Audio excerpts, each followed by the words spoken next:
NTV నేను మీ హారిక. హైదరాబాద్ ఒక మహానగరం.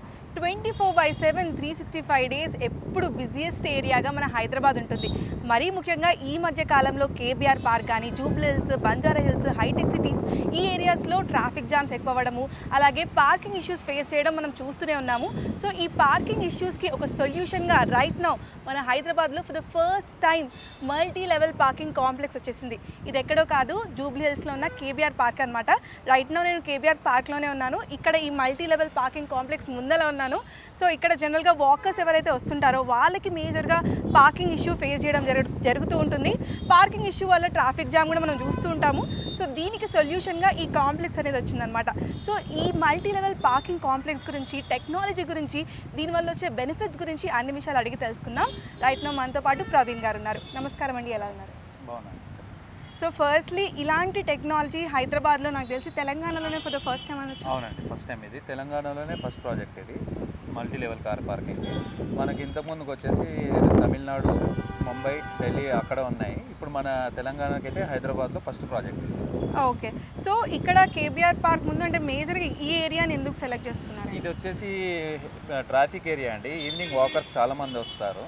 సో వాళ్ళకి వాకింగ్ వాళ్ళు వచ్చే పార్కింగ్ ప్లేస్ లేక వాళ్ళందరూ రోడ్ పైన పెట్టడం వల్ల ట్రాఫిక్ జామ్ అనేది చాలా అవుతుంది.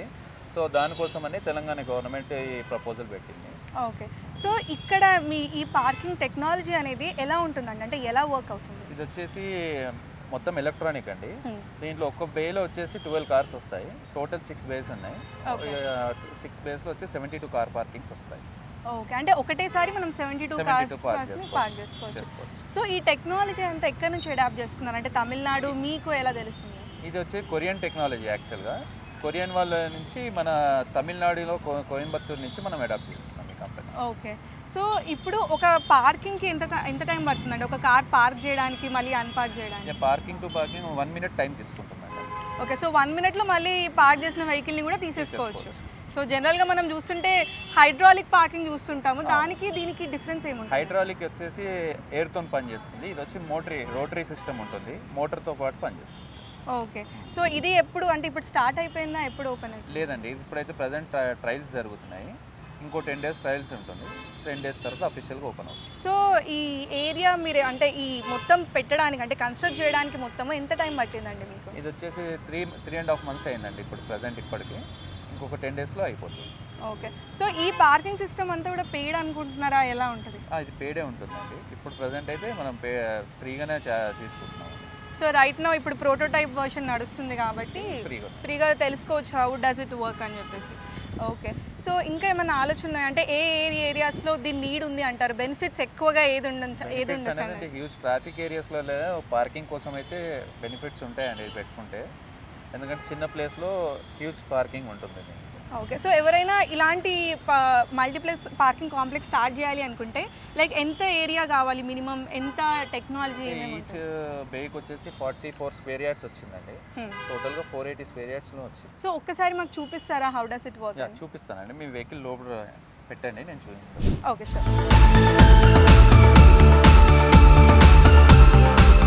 సెన్సార్స్ ఉంటాయి. ఓకే, మనం ఒకసారి లిఫ్ట్ కార్లు అందులో పెట్టాక బేలో మనం నంబర్ స్లాట్స్ సెలెక్ట్ చేసుకోవాలి. ఇప్పుడు వచ్చి ఇది 6లో ఉంది కదా, B6. నెక్స్ట్ మనకు నెక్స్ట్ లిఫ్ట్ పైలట్ కావాలన్నప్పుడు B7 ఎంట్రీ చేసుకొని కాల్ పైలట్ అని కొట్టేస్తే వచ్చేస్తుంది. ఓకే, నెక్స్ట్ 7 స్లాట్ అనేది ఆగిపోతుంది. ఓకే, సో ప్రతి బేకి కూడా B1 BCD ABC అన్ని ఆల్ఫాబెట్స్ ఉంటుంది. కంటిన్యూస్గా 6 వరకు ఉంటుంది అక్కడ. ఓకే, సో ఒక్కొక్క బేలో 12 కార్స్ వరకు మనం ప్లేస్ చేసుకోవచ్చు. ఓకే, యాజ్ యూ మెన్షన్ ఇది ఒక రొటేటరీ సిస్టమ్ లాగా. సో జనరల్లీ మనం జైంట్ వీల్స్ చూస్తుంటాం కదా, అట్లే అది పై వరకు వెళ్ళి రొటేట్ అవుతూ ఉంటుంది. సో 1 minuteలో చక్కగా పార్క్ అయిపోయింది, ఏ ఇష్యూ లేకుండా. ఏముండదు మేడం అలా. ఓకే, సో సేఫ్టీ ఇష్యూస్ గురించి ఏమేమి పట్టుకున్నారు? సేఫ్టీ అనేది మీకు సెన్సార్స్ ఉంటాయి మేడం. ఇన్ కేస్ పిల్లలు కానీ మీరు కానీ చూసుకోకుండా వెళ్తే ఆటోమేటిక్ ఇలా కట్ ఆఫ్ అయిపోతుంది. అచ్చా, ఆటోమేటిక్ కట్ ఆఫ్ అయిపోయి ఆగిపోతుంది అక్కడే. సో మళ్ళీ మనం బ్యాక్ వచ్చేసి మనం రీసెన్సార్ కొట్టేస్తే మళ్ళీ వర్క్ అవుతుంది. ఓకే, సెన్సార్ బేస్డ్ వర్క్ అవుతుంది కాబట్టి సేఫ్టీ పరంగా కూడా మంచిగా క్వాలిటీ మెయింటైన్ చేస్తారు. సో ఒక్క బే అనేది లైక్ దీని బే అనొచ్చా? ఒక్క బే అనేది ఓకే, ఒక పైలట్ అనేది ఎంత అంటే వెయిట్స్ వరకు మోయగలుగుతుంది? 2.8 tons వెయిట్ వరకు ఉంటుంది మేడం. ఓకే, 4-వీలర్ ఎంత వెయిట్ అంటే హెవీ కార్స్ కూడా 4-వీలర్స్ హెవీ కార్స్కి వచ్చేసి ఇప్పుడు ఈ సెగ్మెంట్ వచ్చేసి ఓన్లీ ఫార్చునర్ వరకు, అట్ లాస్ట్ వచ్చేసి హెవీ వెహికల్స్ కోసం ఇంకో బేస్ సపరేట్గా పెట్టాం మేడం. ఓకే, అక్కడ ఎంత వరకు వెయిట్ చేస్తారు? అది 3.5 టన్స్ వరకు.